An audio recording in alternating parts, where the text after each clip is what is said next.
Good morning, friends and foes. Welcome to Back of the Cereal Box, the pop culture podcast that celebrates the fun of the Saturdays of our youth.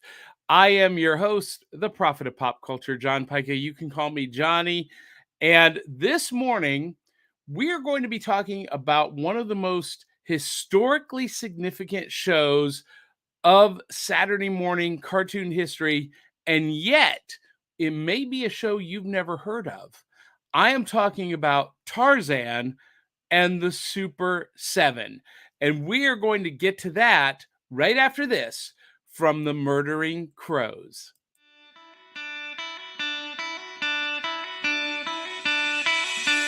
It's like Coca-Cola, Levi Strauss, Johnny Carson and Mickey Mouse. The first star was James Dean. Elvis Presley, yeah, he's still the king. Some things are only imitatable. You can't beat an original. Oh, you can't beat an original.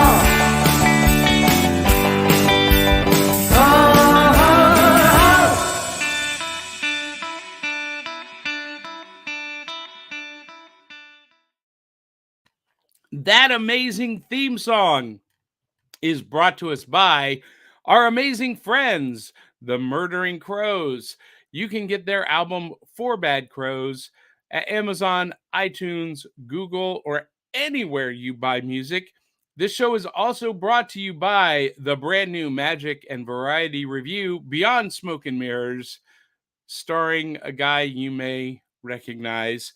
And we want to thank our Cereal Box super friends, Kate Hawkins, Eli Cash, Cindy Kep, Sharice Collins, Dave Mattingly. They help keep the lights on in the studio, and you too can become a supporter at buymeacoffee.com/cerealboxpod. And we are also brought to you by the Tales of the Deckoverse series, available at Amazon, Barnes & Noble, and anywhere you buy books. So that gets all of the big commercial, obscene profit center stuff out of the way. And what is this show? The show is Back of the Cereal Box. We are called Back of the Cereal Box because when I was a kid, we didn't have phones or iPads at the breakfast table. We were reading the back of the cereal box. That was our portal on Saturday mornings. That was our portal on Saturday mornings in between comic books and cartoons and kaiju. And, you know, my Saturday morning experience was pouring a big bowl of cereal and sitting down to watch those cartoons, comics and cartoons. And that's what this show is all about. We recapture and celebrate the fun of the Saturdays of our youth. And to join me on this journey along with you are my co-hosts, all the way from Winnipeg, Manitoba, Canada. She is my emotional support Canadian, the Peppermint Princess, the social media socialite. She loves Ninja Turtles. She loves Power Rangers. She loves X-Men and pretty much all things geek culture. She is the one, the only Willow Schuyler. Good morning. How was Canada Day? It was Canada. well. My Canada Day was fun. What did I do? Nothing. Sometimes that's the funnest of all, isn't it? We hung out with friends and had a nice day off. Now, see, in the U.S., 4th of July means big, boomy fireworks and lots of hot dogs, hamburgers, coleslaw, and baked beans. Stuff that you only eat at a cookout once or twice a year. What is that about? Why do nobody eats coleslaw day to day? I don't think, but everyone brings it to the cookout. Good. Coleslaw is like a staple of any family gathering here, anyway. I guess so. And potato salad. But yeah, so is that a Canada Day thing? Oh, absolutely. All right. My husband went to a family gathering yesterday to celebrate our nephew's birthday, and he brought home farmer sausage burgers, chicken, and a container of potato salad. And I'm like, oh yeah, yeah, yeah. Like I ate it all, and by the time was finished, I'm just like, oh, I regret everything, but not regret the food at all. That's funny. Well, we need to welcome in our new permanent co-host. What? Yay! Yay! Yes. All the way from Columbia, Tennessee. I think that's right. Yeah, yeah. All the way from Columbia, Tennessee. That's an hour and a half away from me. But very cool cosplayer, professional photographer. She is a student, not just a fan, but a student of all things geek. I love it. She is Aubrey Cavett. Give it up for her. Morning, Cereal Box Good Podcast morning. peoples and friends. And glad to have you with us, Aubrey. What did you do for 4th of July? Anything exciting? Well, actually, yeah, we drove around Nashville to see all of the sights because Nashville is like a hop, skip, and a jump from us. Uh-huh.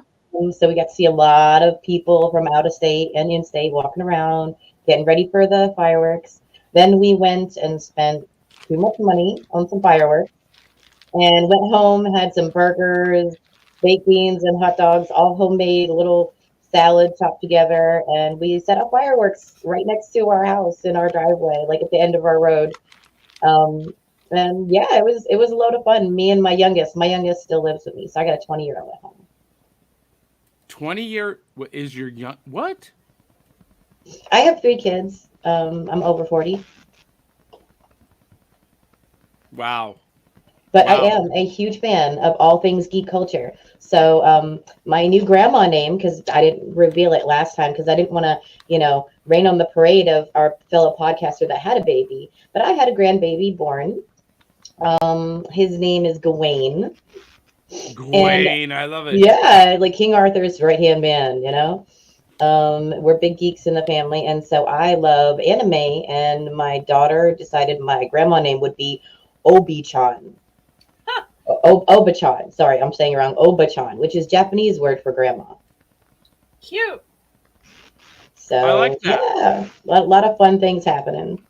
I like that. Well, as I mentioned at the top, this show is all about celebrating the Saturdays of our youth and sitting down with big bowls of cereal and talking about cartoons of the past that we loved as kids. I've got a bowl with the sippy straw for the milk, and this one I'm going to use because this morning I've got Magic Spoon. And this is the Magic Spoon chocolate. If you guys have never tried Magic Spoon cereal, it is phenomenal. You can Is see there a the spoon? is there no, it doesn't come with a spoon, but it is Aubrey, the high protein, keto friendly, gluten Ooh. free, grain free, soy free, wheat free, naturally flavored, totally delicious, childlike cereal for grown-ups. It is unbelievable good. No sugar, um, only 2 grams of carbs per serving, 140 calories. It's phenomenal. And on Mm-hmm. the back of the box, they put Ooh, this okay. incredible maze that is so challenging. That's a tough maze. So Mm-hmm.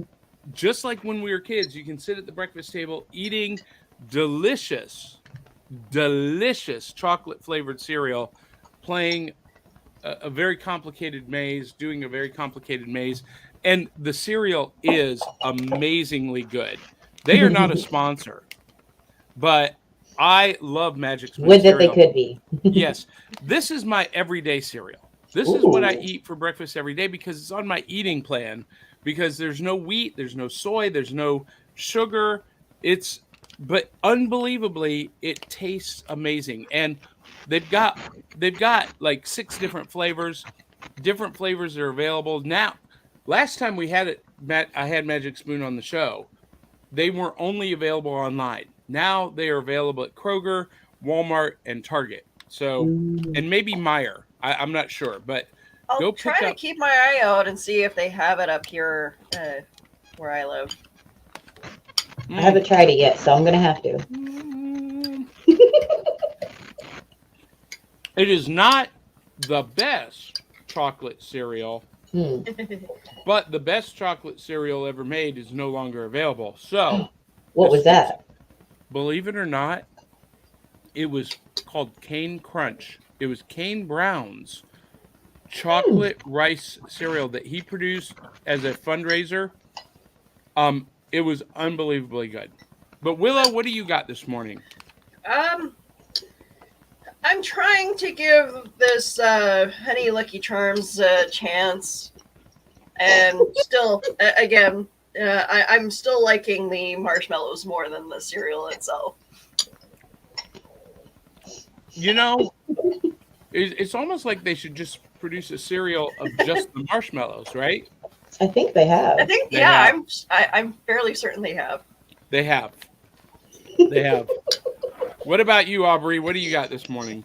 I'm going in the way, way back machine because it's an oldie but a goodie in my opinion. So cold nights, cold days, sometimes you'd have it for a snack. Anybody remember Golden Puffs? Ooh. Golden Puffs! Okay? Yeah. So these are great if you have like a really bad need to have a dry cereal that melts in your mouth and isn't gonna like cut up the inside. Some people have really like sensitive mouths, so and also believe it or not, Johnny, they actually have a game kind of situation going on, except it's more modern. You can scan. There it is. You can scan for activities. Oh, So the kids can go online, they can scan this, and they don't have to have a box. They can go there and have this fun little multi-meal. wait, hold on. I'm going to bring that up. Okay. So Everybody scan that right now. multi-meal, yeah. There you go. See if you guys can scan that from your screen. I'm gonna get as close as my camera will allow. Oh, there we go. We're getting pretty close. Yeah. Okay, so you scan that and you can play, and you can also call them. There's a website, activities, and recipes. So it's kind of fun, little interaction with the cereal. Multi-meal kills it. They do a Mm. great job. Now, most people don't know that Multi-meal is actually owned by Post. And Post Oh, cereal does an amazing job. Mm-hmm. So, yeah, it's their generic brand. It's in the bags, not the boxes, and it's at the Mm-hmm. bottom of the shelf. Mm-hmm. But some of the best cereal I've ever had was from Multi-meal. Waffle Crunch or Waffle Crisp Mm. is Yep. available from Multi-meal, and it's one of my top 5. But they're in the bag, not the box. okay. But I love that. I love that. So, you guys, I know this week I was a horrible host. 4th of July, being in the middle of the week, really threw me off. Because normally by Monday, I've already sent out what the topic is for this week and, started sending out notes and artwork and whatnot. And this week, the holiday just threw me off. And Wednesday morning, I woke up and I was like, oh, I forgot to do all of that. Johnny got a bad case of the craft disease. Can't remember a freaking thing. Yeah. Yeah. Yeah. So, Guy though. and then I realized this morning when Aubrey asked, no, I did not send out the link for the show. And then I realized, oh crap, I didn't send out the outline either. So we're just kind of winging it, flying by the seat of our pants. But you know what, Willow, you and I have done this enough times. I think we can manage. But we've got a bunch of listener comments already. Oh my gosh. And this is how this show works, folks. You guys can join us in the chat, be a part of the show, like Dave Mattingly, who says, good morning, Box Tops. Brad Morning, Parnell, who says, hi, Dave. Facebook user says, good morning. Morning. Morning. And, who is this? Aubrey says, morning, all you cereal box dudes and dudettes. That's hysterical. I love Sorry, that. I'm from that gen. I call everybody dude, right? Yeah. That's great. That's great. And George Bueller of Fanatic Forum says, good morning, cereal boxers. Morning, And George. if you guys have not seen George's show from yesterday, from last night, you really need to tune in. Willow, did you get to see it I at all? haven't. I'll watch it today, yeah, like later on today for sure. George talks about mental health in the geek culture community, and it was really good, really good. A lot of you will very much appreciate his thoughts and his feelings about the whole thing. Glenn Fleming says, Willow. Good morning, Glenn, or good evening, or good afternoon. I don't know. It's there's like a 5 or 8 hour difference between us and Glenn in Europe right now. Glenn is in England. Glenn is in London. Glenn B. Fleming, by the way, is the biographer. He has a great book out called Jack Kirby and Me, I think is what it's called. Ooh. And it's great. You need to check it out. Dave Mattingly says, help me, Obi-san. You're my only hope. I know. Oh, we broke Aubrey. Good morning, all, says Drew Milden. And Drew Milden says, I saw Magic Spoon at Harris Teeter and thought of you, Johnny. Yes, thank you. And Dave Mattingly, who is a cybersecurity expert, says, whenever I see a QR code, I think, scan here for a free virus. And he's not wrong. So Dave Mattingly says his favorite cereal is on sale at Kroger this week. Oh. Large size, family size, apple cinnamon Cheerios for $2.49. Oh wow! Maybe I've never tried apple cinnamon Cheerios. I tried that apple cinnamon Teenage Mutant Ninja Turtles last week, and I don't think I like apple flavored cereal. I love cinnamon, but I don't think I like artificial apple flavor cereal. Maybe I'll need to try the Cheerios and change my mind. The Cheerio ones kind of taste like Apple Jacks. I mean, I guess that's the point, but I mean, I very reminiscent of Apple Jacks. I love Apple Jacks. Maybe I need to try them. I say you do. Eli T. Cash says, monkey screeching. I don't know how that goes. And look here. Keisha Acuff is joining us. Hello, beautiful people. How do I know that it's Keisha Acuff? Because of her greeting. That is her signature greeting. Dave Mattingly says, George's show last night was vulnerable and powerful and well-timed. Yeah, it was. It was really good. So check out this week's Fanatic Forum. It's on the Cereal Box Network. And it will be everywhere that you consume podcasts. But it's here on Facebook, YouTube, Twitter, Twitch. And this week it will be available as an audio podcast everywhere that you consume. It's good stuff. You need to check it out. And Eli T. Cash says, time zones. You know I hate them. Do we? Do we know that, Eli? Anyway. And Dave Mattingly says, Apple Jacks always has a metallic aftertaste for me, but Cheerios doesn't. No. Somebody's mic is scratching. Oh, that's Aubrey's. Uh-oh. Yeah, there's static on your mic, Aubrey. I turned it up a little. Is it too high? Turn it down. Turn it down. It sounds like it's trying to contact the universe. Yeah. Is that better? No, we need to work on getting you a new mic, but we'll limp through this morning. I don't know what's going on. Maybe it's a connection into your computer.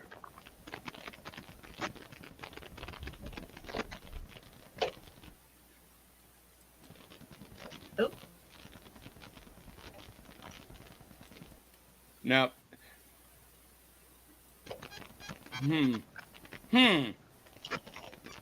Very strange. It just started all of a sudden.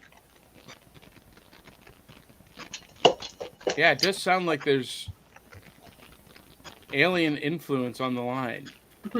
It's weird because there's nothing in the room. Did you ever see Signs? Yeah. That's what it sounds like. That's what it sounds like. It's very strange. And now it's still there, but it's kind of subsided a little bit. We'll see what.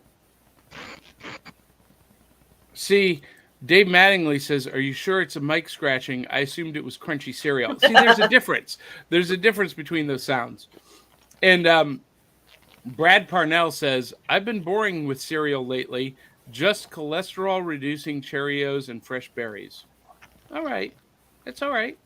That's all right. And Brad Purnell says, also, I bet squirrels are to blame. There's squirrels in your blind. Yeah, it could be. It could be. And Dave Mattingly says, I'm not saying it was aliens, but it was aliens. And Keisha Acuff says, Aubrey, try unplugging it and plugging it back in. And when you do that, use that old IT trick. Just blow into the connection. It always works for me. So we'll let her do that. And worst case scenario, hit it with a hammer. Yeah, and Dave Mattingly says, Brad, squirrels are to blame for everything. I love it. I love it. All right, so when I was a kid, we would reach into the cereal box, pull out the prize, and until Aubrey has that. Can you hear me now?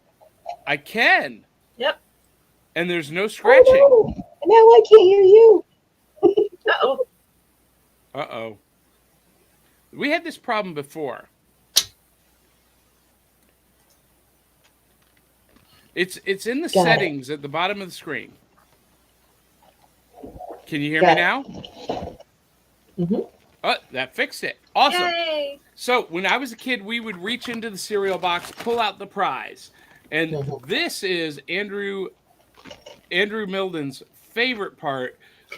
We call this new loot. Prizes from the cereal box. And Willow, you are going to love this. You are going to freak out and geek out over this. Last Saturday, after the show, I went to my local comic book shop, and I can't believe I got this. Ooh. This is the first Teenage Mutant Ninja Turtles graphic novel collection. It was published by First Comics in 1986. The original cover price on this was $9.95. And they had it in the store marked at $9.95. It's not in great condition. It's a little bit beat up. I was just going to say, I hope they didn't charge you an arm and leg for that one. No. As a matter of fact, it was 50% off. Ooh. So I got it for $4.50. Nice. And this is the original Mirage cartoon comics, but colorized. So they're not black and white. And it is the, I believe, the first 4 issues of the original Teenage Mutant Ninja Turtles comic series. Cool. So Mirage published these in black and white in 1984, and then First Comics repackaged them in the graphic novel. Now, here's something I did not know. Did you guys know this? That the original April O'Neil was African American. She was black. Did you guys know that? Really? Huh. Yeah. I never knew that. Look at that. Cool. This is Wow. back when all of their masks were red. The only way you could tell them apart was their weapons. Ooh, this is kind of gruesome. They're giving the smackdown to Shredder. Mm-hmm. And well, let me see. There he is. Yeah. Anyway, Teenage Mutant Ninja Turtles: The First Stories. Dun dun Nice. dun. Cool. So you guys have any prizes from the cereal box this morning? No, I had to do a lot of adulting this week, and I'm ready to I'm ready to call it quits on adulting. Right. Well, mine is a cereal bag. Does that count? Mm-hmm. Oh, more Ooh. comics. So Yes. Batman and the Outsiders. Mm-hmm. Now, Aubrey, where do you go to get your comics? It's actually pretty random. I try to frequent as many of the comic book geek stores that are in Middle Tennessee as I can. Okay. I love this because we're going to go in the way, way back machine for this subject anyway. And I know we just covered it recently, but look. Mm. Nice. Yeah. Now Wow. we actually have not taken a deep dive on Voltron yet. Ooh. It is one of my all-time favorite shows. I watch it over and over again, even now. And the new Netflix series is really good. But Batman and the Outsiders, what issue is that? 30? Looks like Is that it what that says? is episode 30, yes. Yeah. So this was an interesting series that Batman formed his own team. He quit the Justice League and he formed his own team. And we got some great characters out of this. But one of the characters that came out of the Batman and the Outsiders series has had lasting impact, and that is the character of Katana, who was in the latest Suicide Squad movie, The Suicide Squad. And I want to say some of their villains have, spilled over into the CW and the Suicide Squad movies. Black Lightning. Look at this. I love those vintage ads. I do too. I really do. $3 for a solar ball. Glow in the dark solar ball. All you Do gotta not do tease the glow in the dark solar ball. is... Do not mock the glow in the dark solar ball. That's cool. But this series also made Black Lightning like an A-list hero, an A-lister. And oh, look at that horrible design for Aquaman. That is an old-timey blonde Aquaman there. Look at him. Yeah. He's doing his thing, though. Yeah. That series did not last long. Wow. What a I think, I want to say, Aubrey, that's like 1986. This It one... should say in the front. It actually doesn't have the... Oh, 19... Well, I think it's tricky, because this is the 50 years thing. So it's 1933 to 1985. They've got that on there. But if you open the front cover, at the bottom of the page, it has the publication info. It says this one came out in 1985. 1985. I was darn close. Yeah. Damn, I'm good. Wow. I love that, Aubrey. Now, are you going to read it? Or Okay, so it's tricky for me because I don't want to get too many of the pages touched. I've been collecting slowly some of my favorite comics since I was about 17. We didn't have the kind of money to throw around for that when I was younger. But once I got to be old enough to like have my own job, I went way too many times. I have about a dozen She-Hulk that I can't find anywhere else. So I will be reading it. I am happy about it, but I do tend to like touch it with gloves and only usually read it like once if possible. Now, do your comic book stores know you by name when you walk in? I would say that at least two of them do because I've asked multiple times about old poison ivies, which are kind of really hard to find. So those two are like, "Oh, we don't have any yet." When they see me, we're Now, looking, we're looking. is there a comic book shop in Columbia? There is, oh, I was gonna say there is, but they actually went out of business. They are now a Warhammer gaming store only. But we had one Oh, just recently open up in Spring Hill that I haven't tried yet. So I'm gonna be Okay. having fun doing that. Well, coming up in September, I think either August or September is the Columbia Comic and Toy Show. Mm. So we'll have to talk about that. Oh Um, yeah, maybe you'll come and attend and say hi for us. so yeah, it sounds like I need to come down there and open up a comic book store with you, Aubrey. Yes, yes, please. We will start the two reds, the two reds, right? We can have a ladies primary, but of course, men can come and the kids at all ages. you could call it Red Two. I like that. I don't think I've ever seen that before.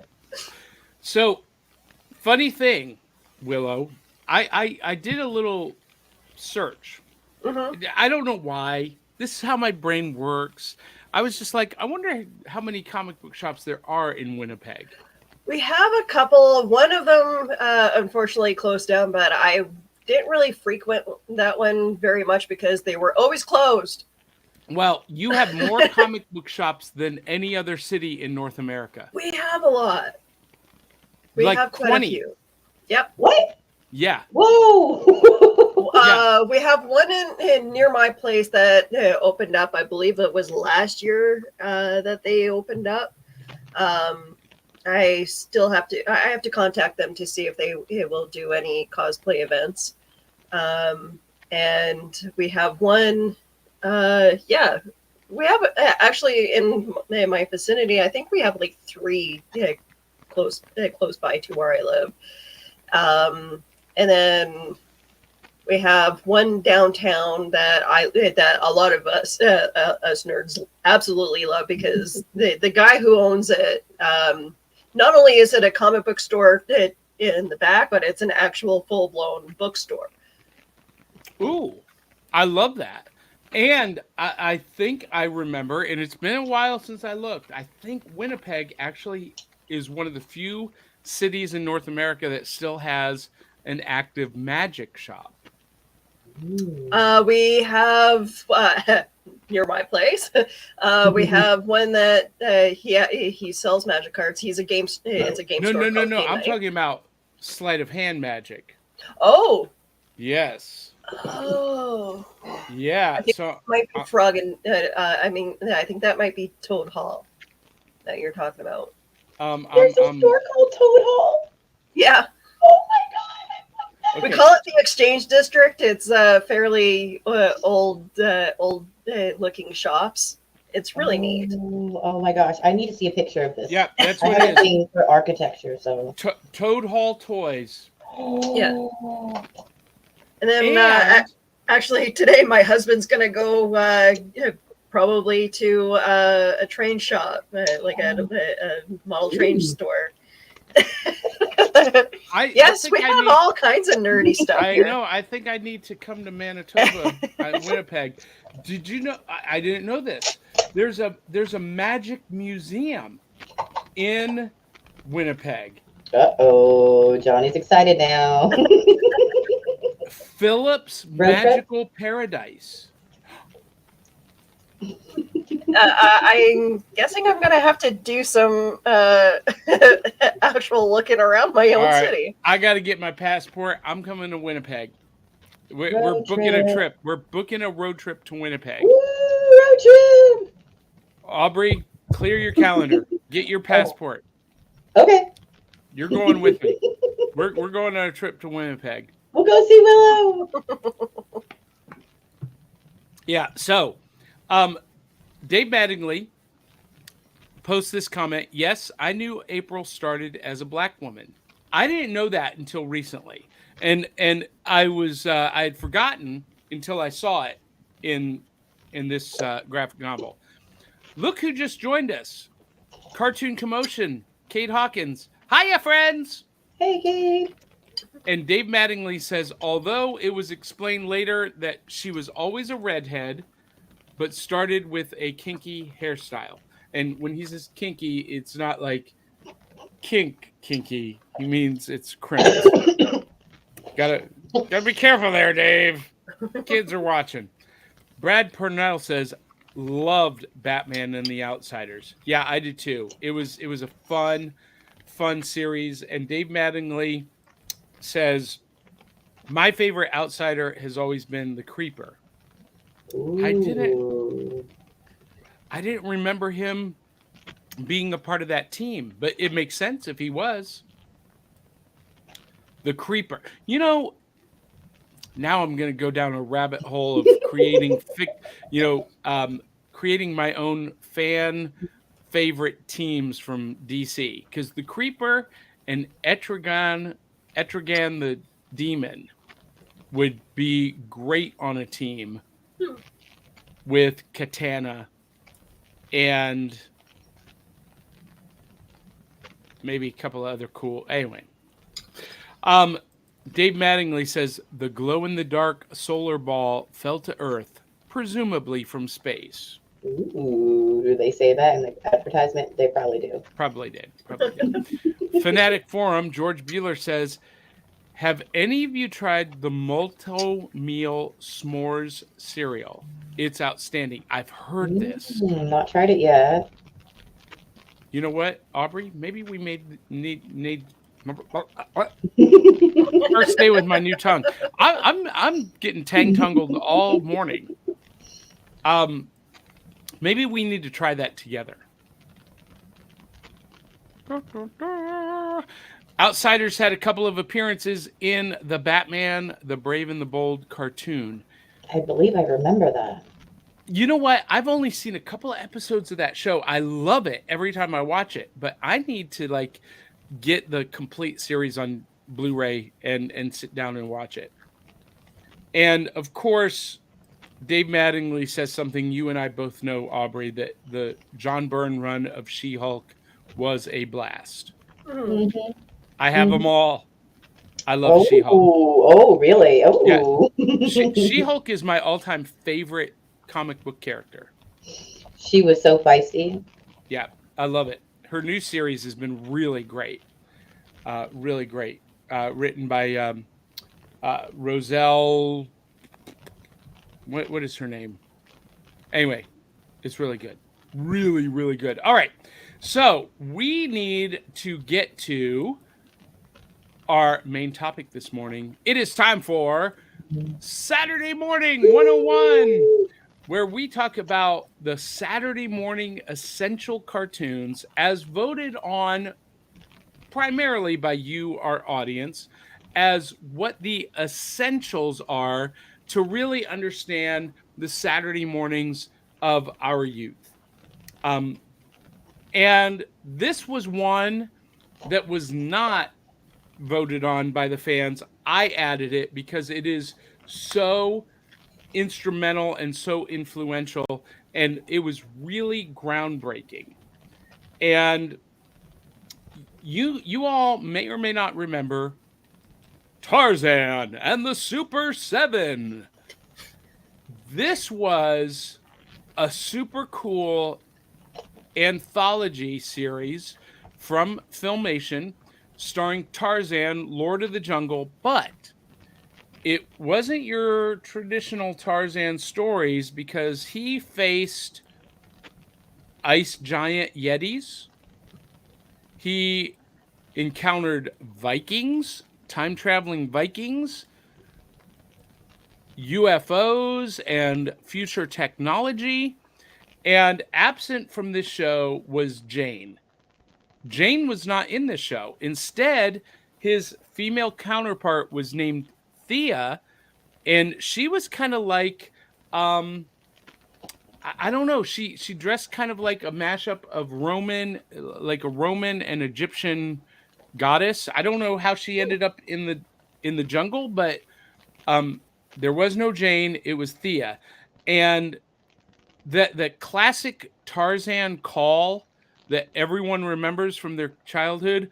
Oh, it came from this show. Oh, Yeah.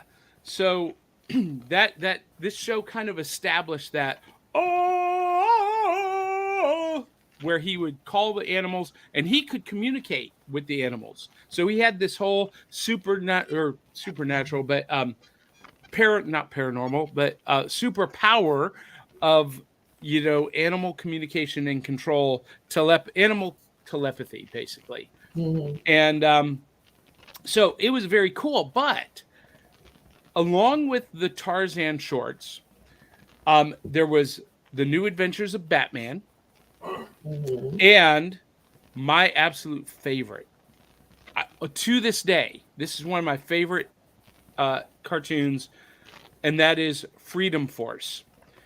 Ooh. Freedom Force spun out of another series called Space Sentinels. And the characters that we have here, from left to right, is Yoshi, the super samurai, and he would transform into a giant armored samurai. We have Hercules with the blonde hair, looking more like Thor than Hercules, but that's Hercules. Isis, Merlin the magician, and Sinbad. And Sinbad had a magic flying carpet, and Merlin was Merlin, and Isis could control the wind and the air and the elements of the earth. And of course, Hercules was super strong, but he could also fly. And this is another image. Here you see on the right Super Samurai in the giant armored form. And to the left, that's Mercury in the purple, and Astria in the pink. And Astria was a character in Greek mythology that is like very obscure. And on the Space Sentinels, that's what they were called. The three of them, Mercury, Astria, and Hercules, were the Space Sentinels. And then Hercules jumped ship and joined the Freedom Force. But in the Space Sentinels, Astria could change shape. She could become different animals. So she was a shape changer. Very cool. I loved both of these. And when I was a kid, I grew up with a swimming pool in my backyard. I would always pretend to be Hercules from these shows. So in the pool, I had super strength and I could fly, and I was always Hercules. Never once looked like that. But also, along with the Super 7, was Web Woman.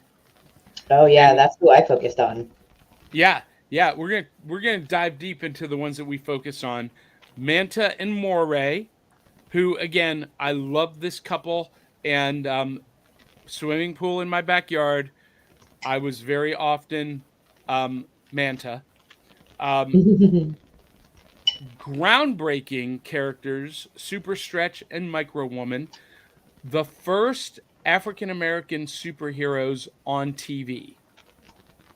Nice. That's why this show was so groundbreaking. And then this odd live action series was part of the Super 7, Jason of Star Command. Oh my gosh. And Jason of Star Command, yes, that is James, how do you pronounce his last name? Doohan, Scotty from Star Trek. He was the commander of the space fleet. This was a mashup That is so cool. of Star Wars, Battlestar Galactica, Buck Rogers, Space 1999, Star Trek. They all kind of mashed up and borrowed the tropes to form Jason of Star Command. And you guys, Lee Merriweather played one of the villains on Jason of Star Command. Now, I watched a couple of episodes of Jason of Star Command this week and was blown away by the quality of that show. The models, the filming, it looked like something George Lucas produced. It was unbelievably good. Um, Okay. and the characters were, I mean, I forget the doctor, the professor at the right here. He's kind of like, you know, later on in Star Trek, you would have Neelix. This is Mm. Neelix before Neelix was created, basically. Mhm. And Cool. he was kind of like C3PO in human form. And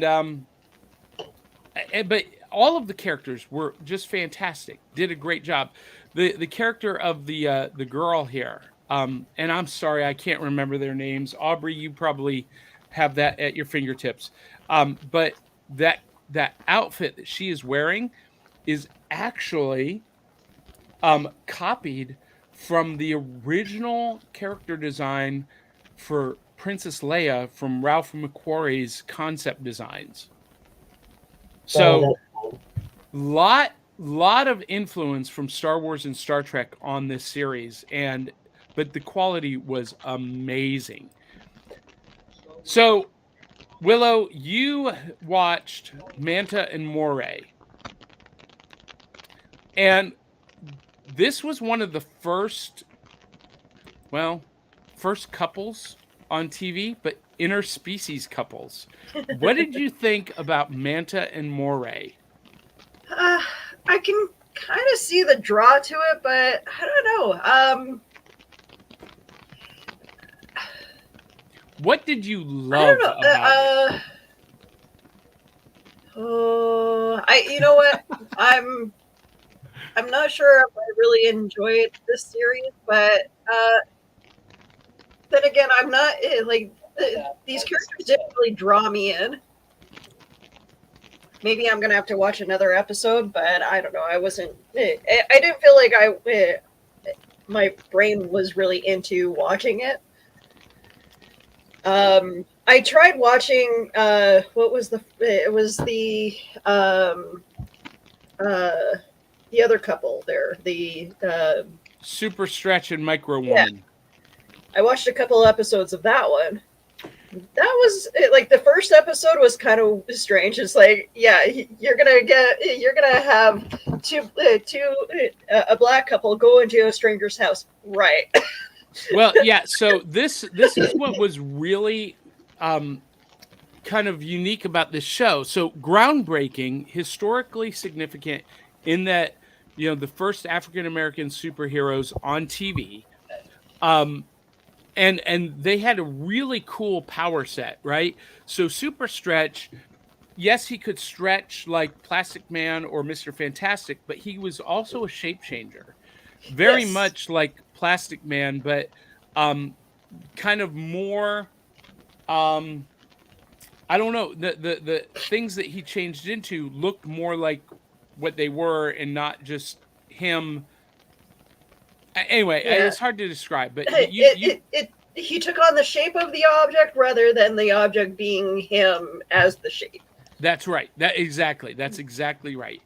And Micro Woman, she could shrink like Ant-Man and the Wasp, but she maintained some super strength. And in the episode I watched, they encounter, you know, mirror versions of themselves from another dimension, evil versions.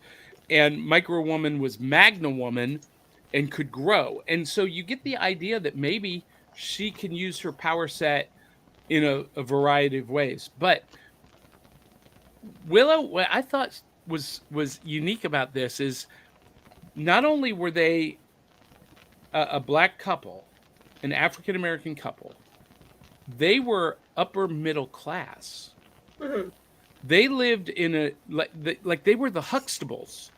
They lived in an upper middle class neighborhood. You look at some of the furniture they had, like they had these Queen Anne chairs around this big, huge dinner table.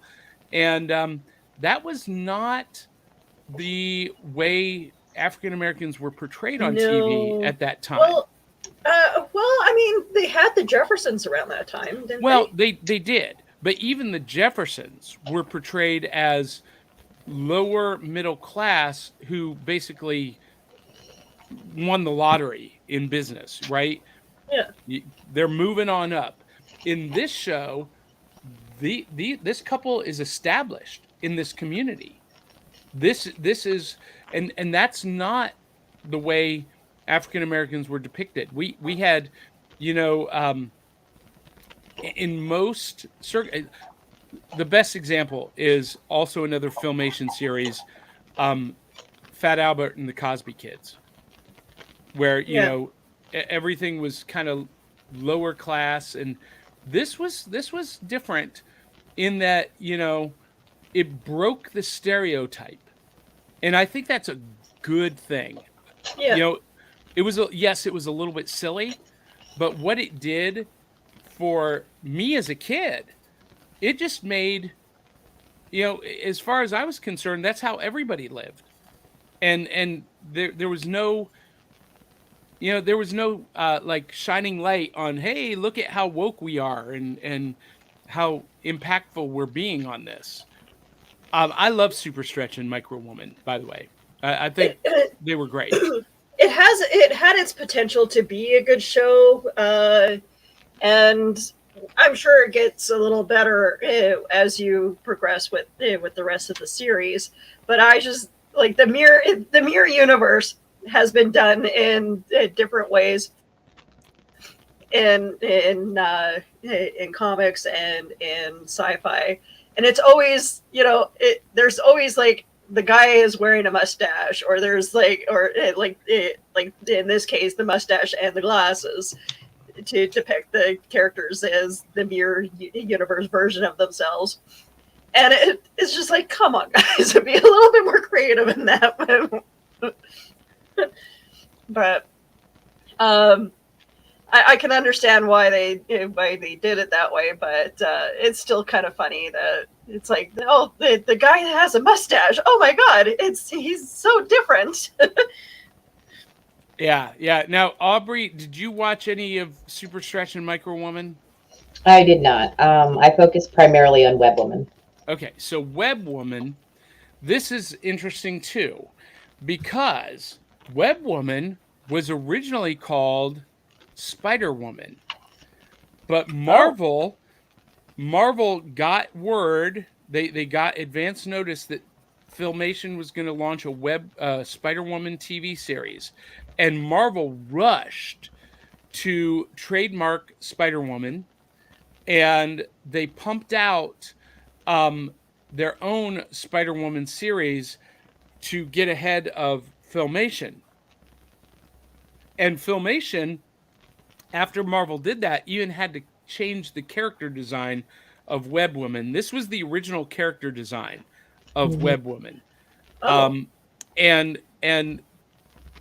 because the color scheme was pretty much the same as Spider Woman at Marvel, they changed it to the purple, which I think I actually like this costume better.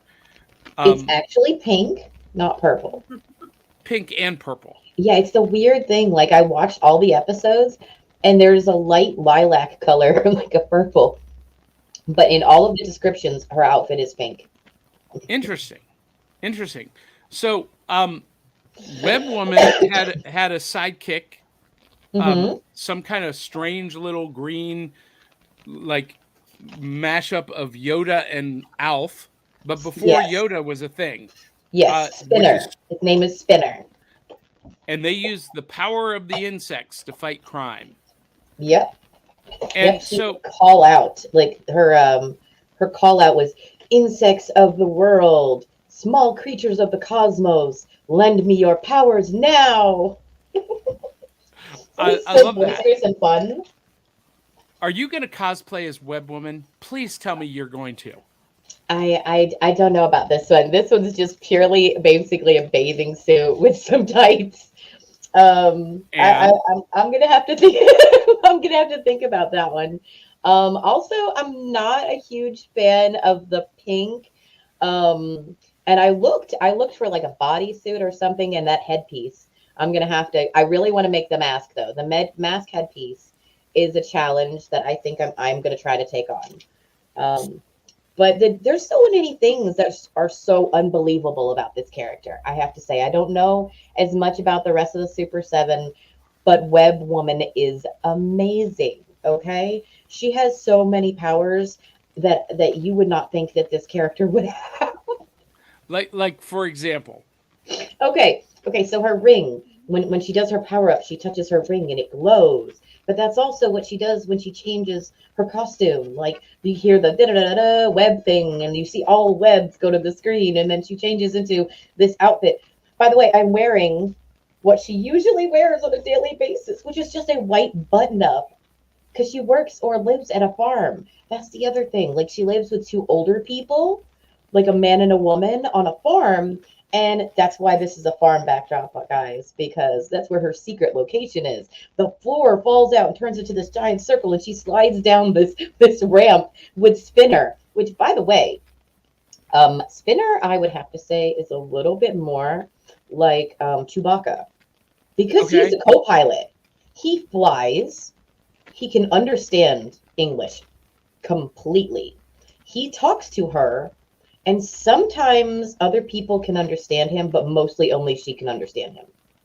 There is no way to understand his words. It's just gibberish, and it sounds like an Ewok on steroids. which is funny because this series ran from what 76 to 79, hmm so long before hmm a lot of those concepts in Star Wars were ever a thing. Maybe Inspiration, George maybe. Lucas was inspired by Filmation. That's what I thought. That's what I thought. There is an amazing her spit. By the way, I'm not doubting that at all, and I really agree with you because her ship goes into space. Like her ship is not just like a vehicle that hovers or can crawl because it has giant legs too, but it can also go into space, guys. She saved our planet. I don't know if everybody knows, but she saved our planet from our sun exploding by one of the many incredible villains. I mean, Scooby Doo has nothing on these guys. Okay, I don't know what it is, but the villains are extreme in Web Women. So if you like out there villains with crazy concepts that you're like, how could that? But that was kind of good. Those things, Web Woman is a show that is highly underrated. I have to say, the details of what she is capable of. The insects will reply to her call from miles away. They created this space that was bigger than three adult men with pieces of honeycomb with honey in them to stick this adult male to the ground. And she That's works with the horrifying. general, right? And she works with a general. That's the other cool thing. She has a general and a phone in her shower, which is mentioned in the show. So she will answer her phone from the shower and be like, "What's up?" Okay. But here's the coolest thing she has a spaceman as her best buddy.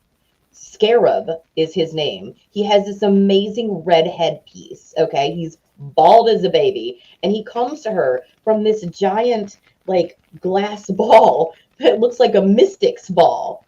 But it's the size of a house downstairs underneath her barn. Miraculously, she goes through this set of tunnels, and all of a sudden, she's in front of this giant ball, and she communicates with this guy named Scarab, who, by the way, she saves one day in a matter of 15 minutes when he's about to be shoved into the sun. So, if you like out there characters that you never thought you would fall in love with, Web Woman is definitely one to check out. I was That blown away. is amazing. I think Aubrey has a new obsession. Just a little bit. I need to find everything I can on Web Woman now. Well, and were you shocked at how little information is available on these shows? If you go to Yes, the wiki page, I mean, it just it's mentions, tiny. yeah, It's it was a tiny. series between blah blah blah, hmm and there was so much, um, so much impactful stuff that came out of this show, hmm that is completely overlooked. Like, for example, I didn't even bring up images because part of the Super Seven was originally the New Adventures of Batman. Filmation had the license for Batman and Superman at the same time that Hanna-Barbera did. Ooh. So Hanna-Barbera was doing the Super Friends, and Filmation was doing Batman and Superman separately. but they were both using the same character models. I didn't know that. That's so cool. Now, That were these characters created specifically for this show series, or are these characters that were just like already made, but they wanted to bring them to the forefront? that is an excellent question. I'm glad you asked that question. So Space Sentinels and the Freedom Force. Mercury, Astrea, and Hercules are characters from Greek mythology, original interpretations of them. Isis is a character from Egyptian mythology, but this version of Isis was a DC Comics character that appeared alongside Shazam. And Filmation also did the live action Shazam and Secrets of Isis TV show. But those are DC characters, also like Batman and Superman. Merlin, obviously from Celtic mythology, but Super Samurai Yoshi was created just for this show. And of course, you also had Sinbad, who is a character from uh, classic literature. But past those, um, Tarzan was obviously created by Edgar Rice Burroughs, and today, by the way, Tarzan is in the public domain. But this version of Tarzan was very different from Edgar Rice Burroughs version. Easy for you to say. But then Web Woman was created original by Filmation for this show. Manta and Moray were original for this show. Super Stretch and Micro Woman were original for this show. And Jason of Star Command was actually a spin-off of a previous show called Space Academy. But again, original for Filmation. So to answer your question, Willow, yes and no. But it seems to me like there is a huge lost potential to do an Avengers style team up with Web Woman, Mana and Moray, Super Stretch, and Micro Woman. Revitalize these characters on a team show, or maybe a movie. Ooh, I like that. Yeah. So two more things about Web Woman real quick. She's the only superhero on the segment that was alone. Yes, she was the only solo character. That's right. Yeah. And also where she got her powers was from the guy Scarab, who became basically like a best buddy forever in helping fight crime because she saved him from drowning. He gave her this ring and basically gave her her career for the rest of her life, working with the general and saving our whole, planet. So you know what? Her origin, oh my gosh, her origin is Moon Knight's origin. Marvel copied Web Woman in 1980. They released Moon Knight. They debuted Moon Knight. And that's his origin. You guys, we're getting in deep now. It's a rabbit hole. Here's the one thing. You were mentioning these characters, and you mentioned Yoshi. Yes. And my brain went into Ready Player One. One of the characters is in there. The Iron Samurai Yoshi. Really? The little kid. That's a shout out right there. That's gotta be. Yeah, that has got to be. One of the writers of Ready Player One was definitely a Freedom Force fan. And why wouldn't they be? That show was epic. I loved Freedom Force so much. And all of these shows, though, are incredibly difficult to find today. Because Filmation, this is wild. And Kate Hawkins has done some research on this. Filmation also created Shazam, Isis. They created He-Man. They created She-Ra. They did Flash She-Ra. Gordon. some amazing work. But in 1989, Filmation shuttered their doors, closed down, and the parent company, they were owned by Westinghouse, was sold to L'Oreal, the makeup company, and they just shuttered them. And the rights for all of these shows and all of these characters are kind of in limbo. I tried to do some research. No one's really sure who owns what right now. So it's been hard to find these properties on physical media. You have to find basically what we watched, bootleg copies on YouTube. It's just so bizarre because these characters are waiting to be revitalized. They're begging to be revitalized. Now, here's the other reason why Tarzan and the Super 7 was so impactful and so historically significant. Before this, there had only been 2 female superheroes on Saturday morning TV. Wonder Woman in the Super Friends, and never with the solo series, and the princess on Arabian Nights. Oh. Arabian Nights was produced by Hanna-Barbera. And the princess in Arabian Nights was a master of disguise. She was the first female superhero that didn't depend on any of the men. She was wholly independent. But other than those 2 shows, we didn't have women superheroes on TV. On Tarzan and the Super 7, we got Isis, who was the leader of Freedom Force. She led the team. We got Web Woman, who was a solo female superhero. Then we got Manta and Moray, and Manta was obviously part of the couple. And not only did we get another female superhero in Micro Woman, but we got the first African American superhero on Saturday morning TV. This show, it's so impactful. And why are people not talking about this? Yes, some of the episodes were a little bit silly. That was the 70s.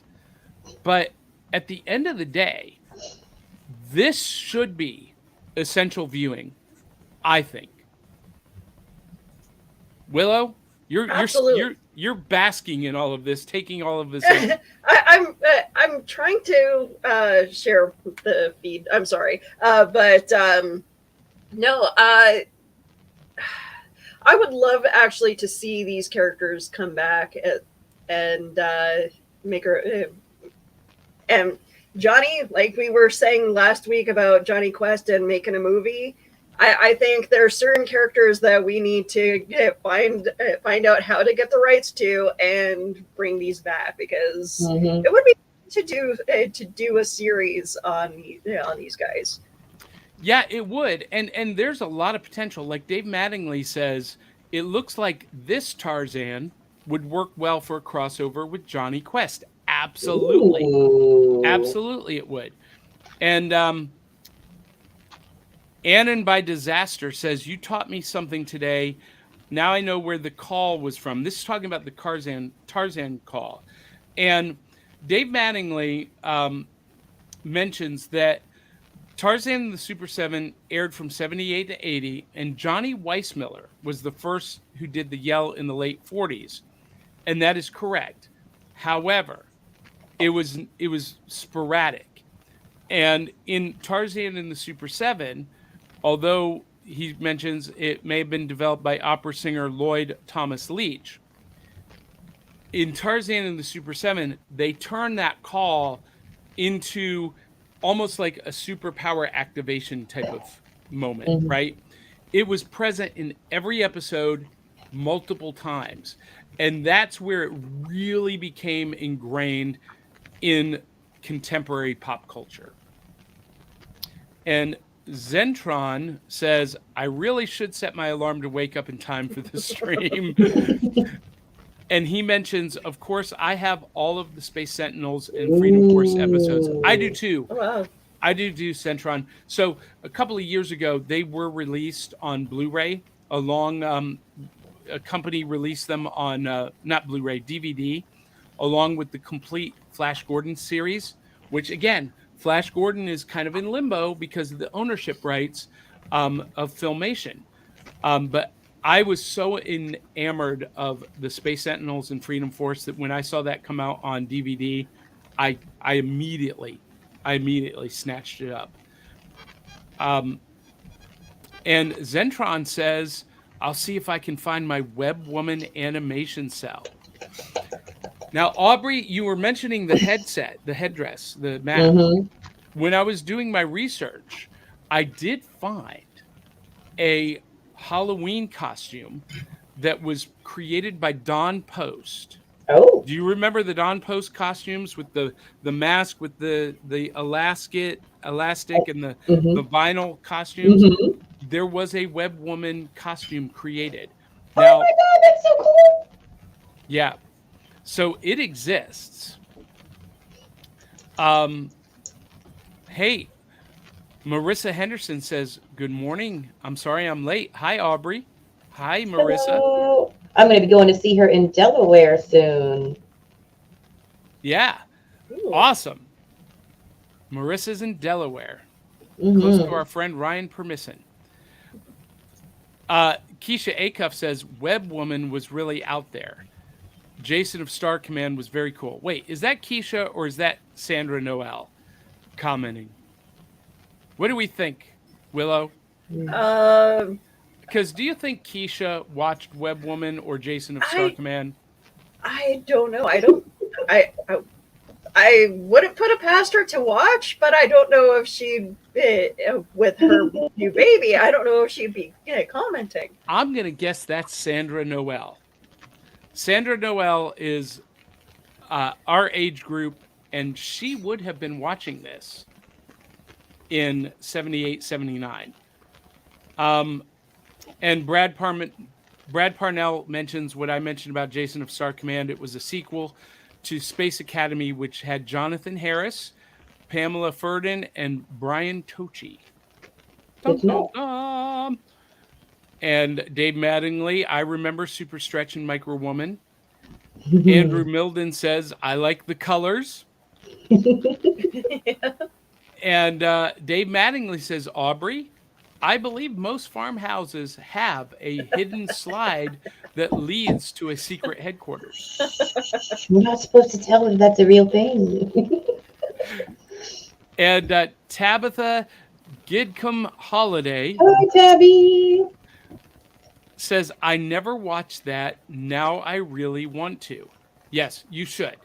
Mm-hmm. All you have to do is type into YouTube Tarzan and the Super 7, and you can start taking a deep dive through that rabbit hole, and it leads you from one thing to the next. And as always, Kate Hawkins, Cartoon Commotion, loves Aubrey's enthusiasm, says, "Your enthusiasm is just plain wonderful." Yes, we love it too. And So, Tabitha asks, "Is that James Doohan?" Yes, it is James Doohan. one of the things that I did notice while watching these shows, Buzz Dixon, I don't know if any of you follow him on social media, has written a lot of our childhood. Yes. And Okay. he wrote a lot of these episodes. Ooh, awesome. I will have to check So him one of out. these days we're gonna have to have him on the show so that we can pick his brain. Oh my gosh, yes. If he's listening. This next comment might be worth doing some investigation, because Brad Parnell remembers this differently than I do. He says that Isis was originally a Filmation character that they created to go along with Shazam, but to attract more girls. DC later made comics of the character. But did they actually buy the character from Filmation? See, I think it's the other way around, Brad.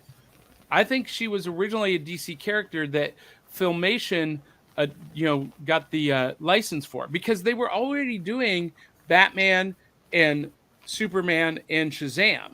So it's not that big of a stretch for them to license ISIS as an alternative to Wonder Woman. Instead of just having Wonder Woman lead Freedom Force, bring in a different DC character that had the same kind of potential. We need to do some research on that. Mm-hmm. Oh, wait a minute. Dave Mattingly corrects Johnny. Moon Knight first appeared in 1975. Werewolf by Ooh. Night, number 32. And that is absolutely correct. His solo series came out in 1980. So Web Woman gypped Moon Knight. Ooh. Dun, dun, dun. Oh boy. Oh boy. Yeah, and Someone was accidentally inspired. Yeah, Web Woman ran from 78 to 80.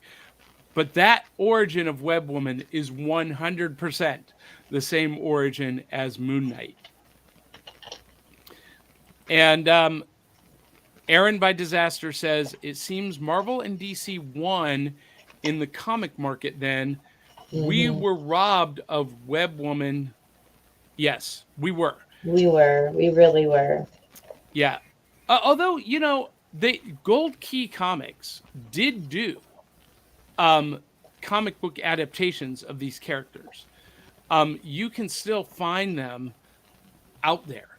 And I'm sure there's a Web Woman comic somewhere, or at least a Super 7 comic.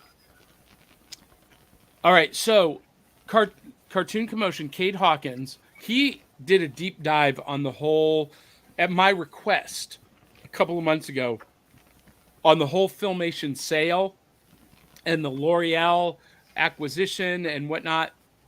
All He-Man and She-Ra stuff is owned by Universal North America. We don't have Blu-ray because of them. Overseas, they're getting Blu-ray releases. If we bought those, we'd be watching in German. I'm okay with it. And he says, I think the Plastic Man Comedy Hour did a parody of this. If I remember correctly, there was a moment where Plastic Man said, Tarzan, eat your heart out, when he replicated the car or the call or something. That is probably true. And Cade also adds, Aubrey definitely has me interested in Web Woman. I'm more interested in her than I've ever been before. Because before your analysis, Aubrey, I just thought she was a contemporary competitor to Spider-Woman, and it was all about the race to get the IP out there first. No, she's kind of a little bit of a badass herself, and she's got a weird backstory. I feel like they could delve in and really make something interesting out of her if they really got her back out of the box.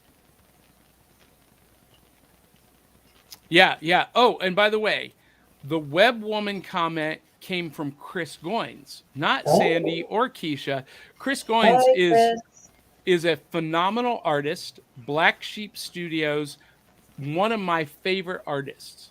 And he specializes in doing Saturday morning cartoon original renditions.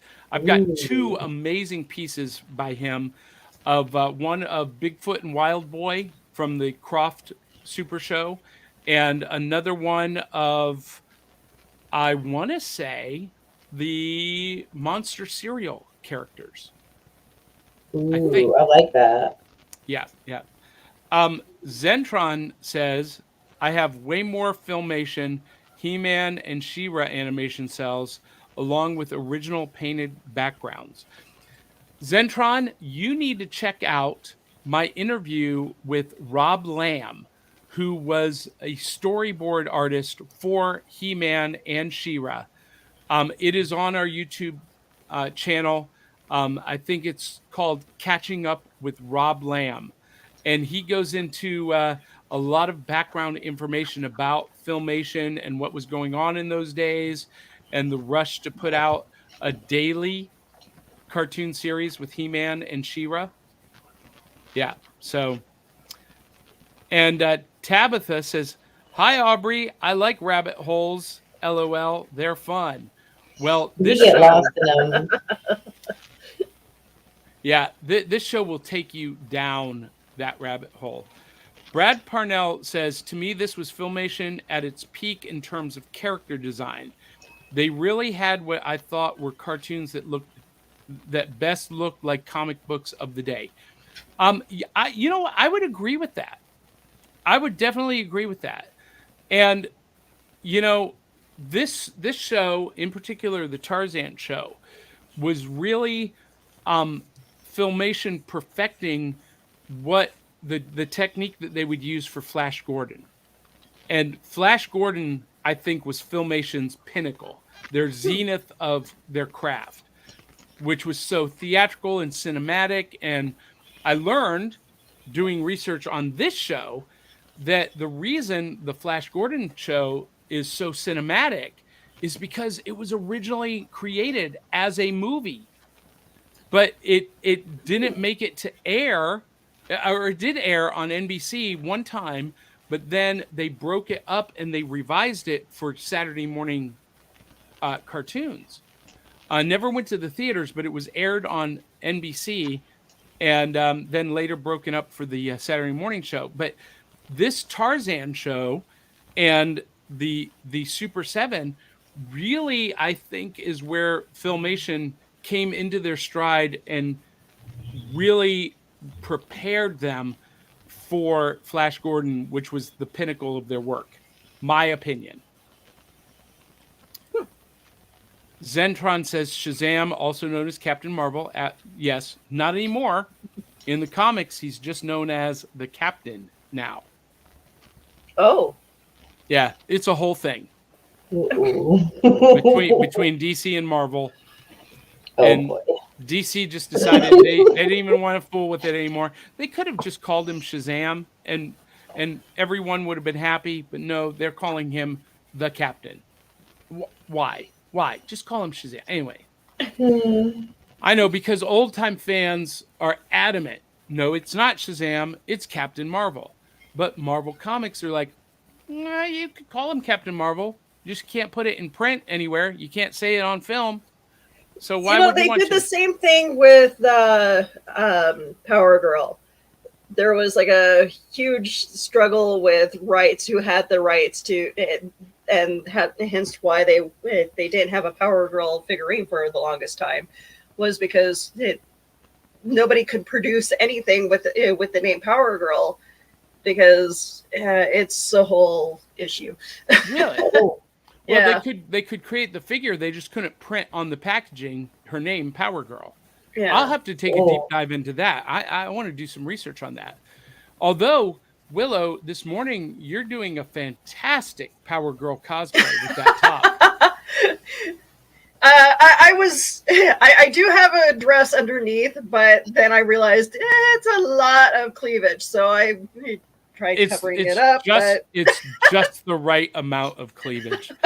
Thank you so much, Willow Skyler, her perfect Power Girl cosplay.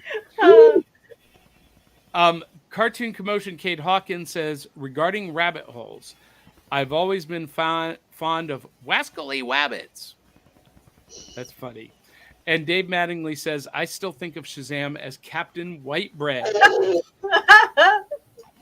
So this okay, so this is a pet peeve of mine, okay? Oh, why? So in the 40s, 30s and 40s, Whiz Comics or Big Bang, Whiz Comics created Shazam, Captain Marvel, and at the time, Captain Marvel was the most popular superhero in comics. Superman was created to compete with Captain Marvel to capture those sales. Well, around the same time, there was another comic book company that did a complete knockoff of Captain Marvel called Captain Thunder. And instead of saying Shazam, he said Thunder. And he transformed into Captain Thunder. And his costume is remarkably similar to Captain Marvel Shazam. So when And DC Comics acquired Captain Marvel. They acquired Captain Thunder. So when the whole brouhaha in the 70s between DC and Marvel happened, I don't know why they didn't just call Shazam Captain Thunder. He's got the lightning bolt on his chest. He's Right? got lightning That based seems like that would work. Captain Thunder. Shazam. Anyway, I don't know. It's my pet peeve. Cartoon Commotion says, but Johnny, if someone asked him what's your name and he said Shazam, well then now he's Billy again. And that is true. That's true. And that would be a great comedic element for the movies, because in the movie the wizard Shazam says, you already know your name. It's, and Billy is about to say Shazam, and he would transform, and that would be hilarious. Mm-hmm. Wait, what's It your would name, hero? I'm Shazam.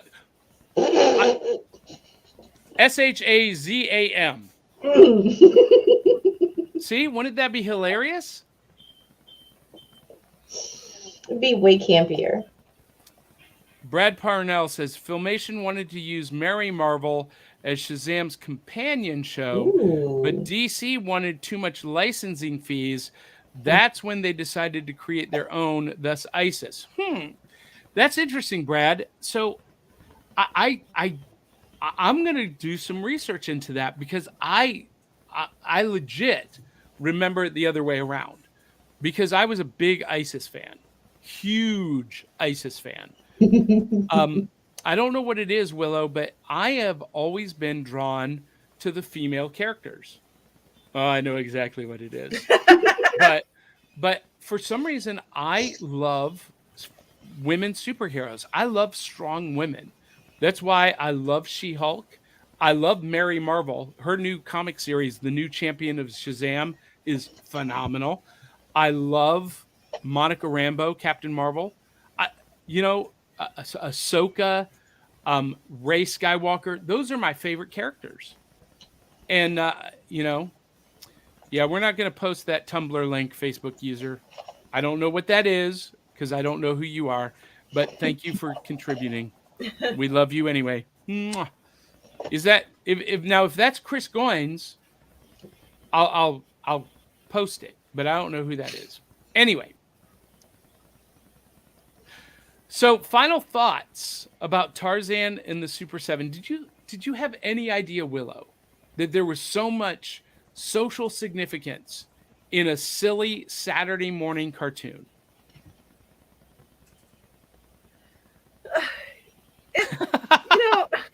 It was it's a good series, and it is. I don't know if Tarzan was like the perfect mix in with a bunch of superheroes, but I liked.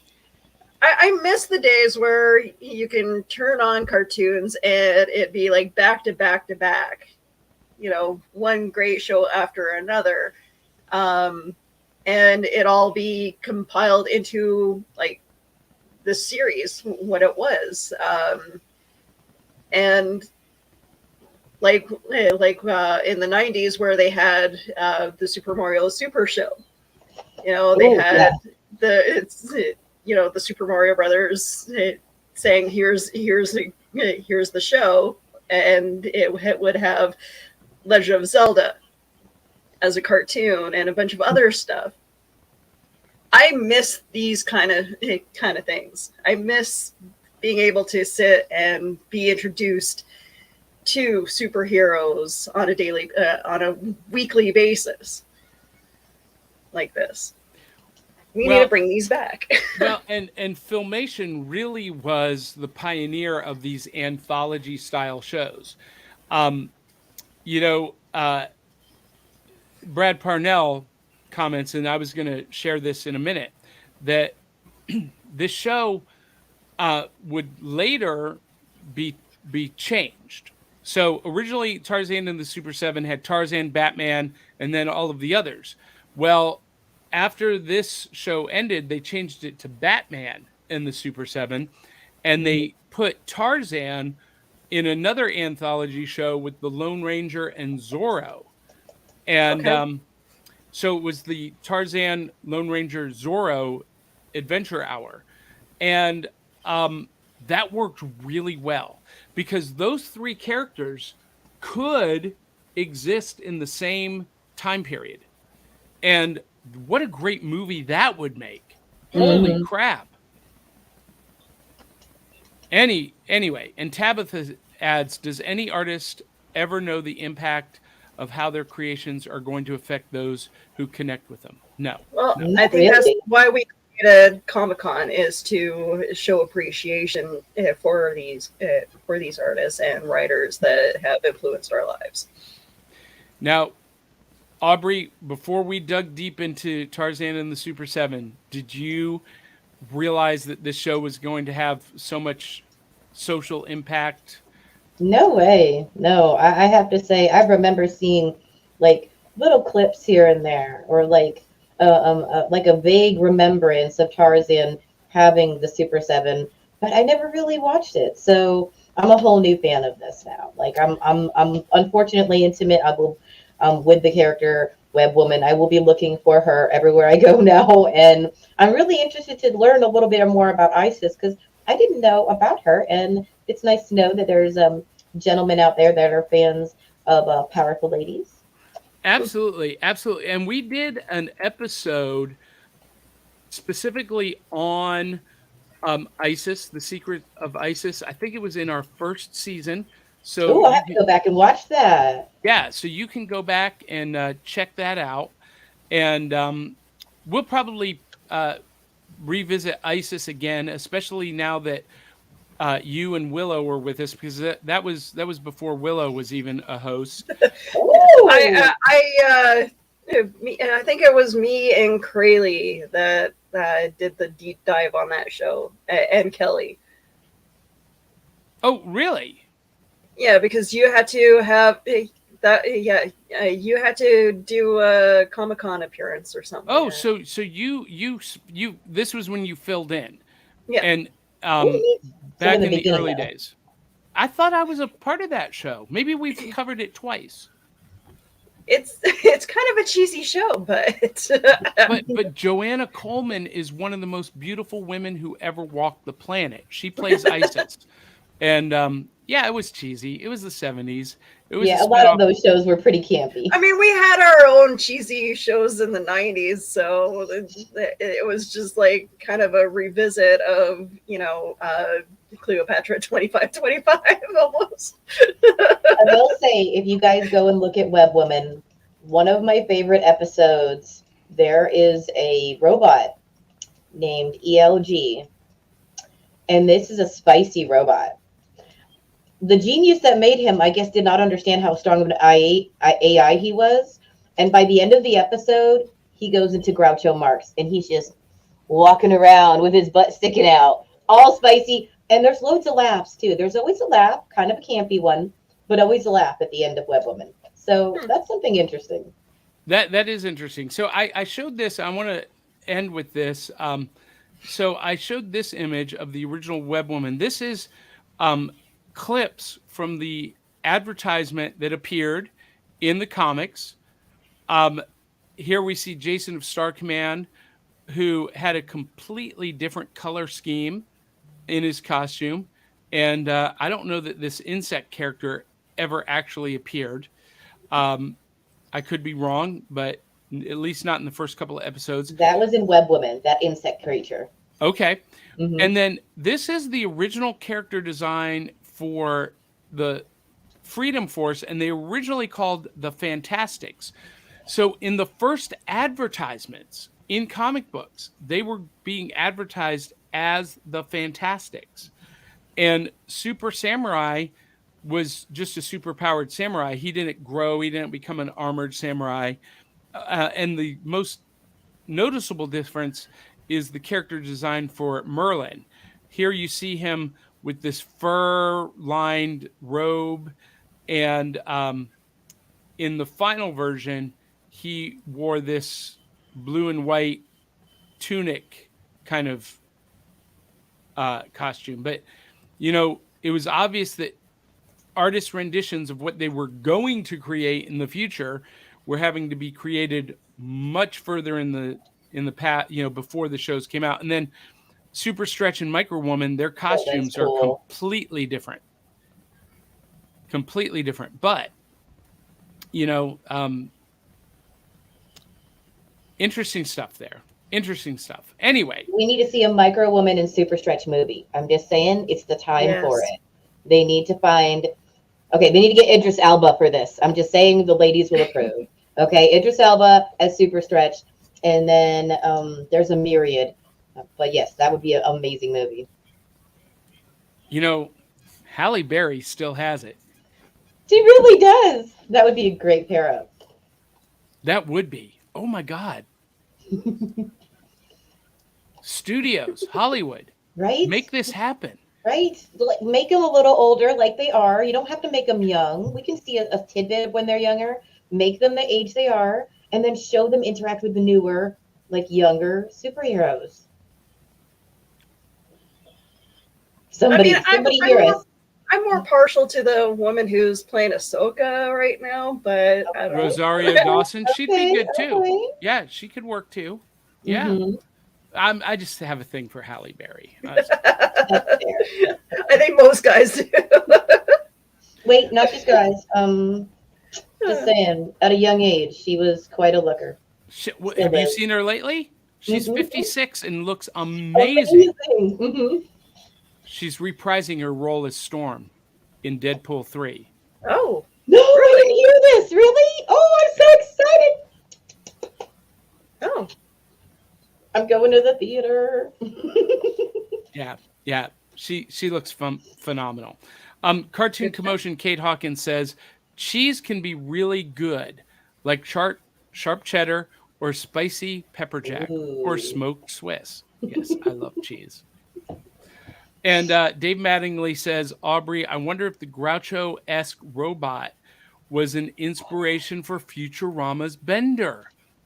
Oh, that's very possible. That's amazing. I think we just broke Aubrey. That's really cool, though. It's like grandpa time. That is so awesome. I can't wait to do that analogy. Somebody needs a meme to happen. That's awesome. So much fun stuff with this episode, and we are so over time. It's not even funny. But you know what? Aubrey, you have brought so much depth and texture to our Saturday morning show that I don't mind going over time. It's been really, you've been a joy to have, and someone who actually does the homework and then goes above and beyond. Keep it up. Bravo. See, Thank you guys for having me. yeah. So for me, most of what I shared was really from memory. I went back and I watched a couple of the episodes, but I was there. I was obsessed with this show when I was a kid. And so I still have those fond memories. And so I was able to, but not everyone was a fan like I was. So I love that you did the homework. And Zentron's comment has got me a little bit concerned whether I should post this or not. He says, you should see the female droid in Star Chaser. Oh, okay. I'm going to write that one down. Really? You don't say. We've got new things to investigate. These shows are the reason why I love superheroes, and will always be a fan of superheroes. Yeah. I don't know. I just like being able to geek out with other people and talk about this stuff. Me too. Well, I know you were less than enthusiastic about Manta and Moray, but now seeing Aubrey and I's enthusiasm, I'm going to guess you're going to go back and check out more. I'm going to go back and rewatch some of this stuff and see why everybody likes these characters. But I like being introduced to this stuff because it also opens up my eyes with like other comic books as well. Well, and that makes you the target audience for this show. That's the whole concept of the show is to introduce you, our audience, to something maybe you've never seen before or you've forgotten about and haven't, it's introducing you to something new or reintroducing you to something from your childhood that you can fall in love with all over again. And I'm liking the original costume for Web Woman.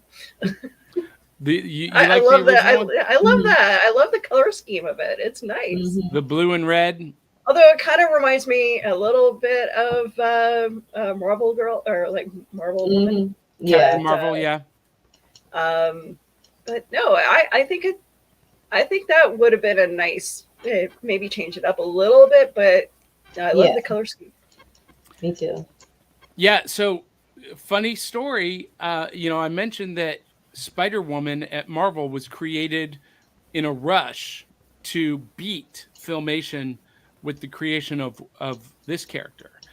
And so it's interesting to go back and read the original Spider-Woman comics and to watch the Spider-Woman Saturday morning cartoon show, which is on Disney Plus, and compare and contrast them. Ooh. Okay. Yeah. So anyway, Good to know. because Spider-Woman was definitely rushed to production, and it shows. But Just a anyway, little. all right. Well, that is going. Oh, Tabitha says this show is my new Saturday morning thing. I love it. Well, we love you, Tabitha. Thank you you. so much for Thank joining you, us. Tabitha. And everybody else who is watching, if you like what we do, make sure you share it, like it, comment. And for those of you who like what you Press see that on, button. Or yeah, that press one. the button, share it. Where the button is. You can support us at buymeacoffee.com/cerealboxpod. The banner is running down below. But if you like what you see on the screen, you can see some of us live and in person. Coming up in just a few weeks, July 22nd, I will be appearing as Johnny Beyond in Beyond Smoke and Mirrors at the Palace Theater in Gallatin, Tennessee. We're running Saturday afternoons from July 22nd through December 16th. Tickets are available at johnnybeyond.com. So if you're in the Middle Tennessee area, come see that. And if you're in Winnipeg, go see Willow as part of the Winnipeg Fringe Festival in La La Lunacy. Woohoo. And that's what, next weekend. Yeah, getting there. Yeah. Yeah. July 19th through July 29th. So she's got what, 7 shows of that as well. So you can come see Willow live and in the flesh, baby. If anyone knows what that quote is from, you get a gold star. And Aubrey is going to start showing up alongside me at some conventions and maybe doing some road trips with us. So, little secret. Before she was even a guest on the show, Aubrey sent me a message. She said, "Hey, if you ever need a travel buddy to go to conventions, I volunteer as tribute." So, Yep. you're going to be seeing her more at some of these live events. And Aubrey, I'm still needing some help with Beyond Smoke and Mirrors, selling some I tickets. will think about it. I will definitely think about it. Let me get a little more comfortable. Well, I need help with someone taking tickets at the door. Oh, I'm good with customer service. Yeah. So let's talk more about 25 years experience with that. We'll talk about that more. Woohoo! All right. So anyway, that is it for this morning. Keep the comments coming, and we'll comment throughout the next couple of days as appropriate. Keep interacting with us on our social media pages. Yeah. You Where can find me on Instagram. Where can they follow, find, and support you, Willow? You can find me all over. I am on Facebook, Instagram, TikTok. I do post on Twitter once in a while. I haven't yet gone to the new social media stuff yet. I'm a little hesitant. So Threads. It's just Yeah. Facebook's Twitter. Okay. It's Yeah. the same thing. Twitter. Yeah. So I think I'm going to stick with Facebook and Instagram for a while and That's all right. TikTok. That's all right. Aubrey, where can people find you? You can find me on Facebook and Instagram at Dawning Even K. I do reels, tarot, and face painting as well as photography. So next week, in your little title section, put your social media handle, Okay. just like Willow and I have done. That would be awesome. People can follow, find, and support you that way. Thank you guys. Yep. And of course, you can follow me. Right now, the best way to do that is johnnybeyond.com. Get your tickets to see Beyond Smoke and Mirrors. Get your tickets to the Fringe Festival and see Willow in La La Lunacy. And I will be at Imaginarium in Louisville next week, broadcasting live from there. So Aubrey and Willow, we may have to talk about logistics for that. But yeah, anyway, for everyone in the audience, thank you for watching, for listening. Like it, share it, love it. And until the next time, love you, mean it. We'll catch you on the back of the cereal box. And as we exit, check this out from Crayley Vanest and Pokeballs by Crayley. Pokemon love cereal. Hi, I'm Crayley from Pokeballs by Crayley. You probably recognize me from appearing on various shows on the Cereal Box Network. For the month of July 2023, I will be running a very special collection. I am teaming up with the network to do a special breakfast-themed collection. So go to CrayleyVaness.com, and featured right there on my store page is the breakfast collection, because Pokemon love breakfast. Most of them love it as much as Pikachu likes that ketchup bottle. You know what I'm talking about. So again, that's CrayleyVanest.com. Or you can hit the link in the description wherever you're finding this video.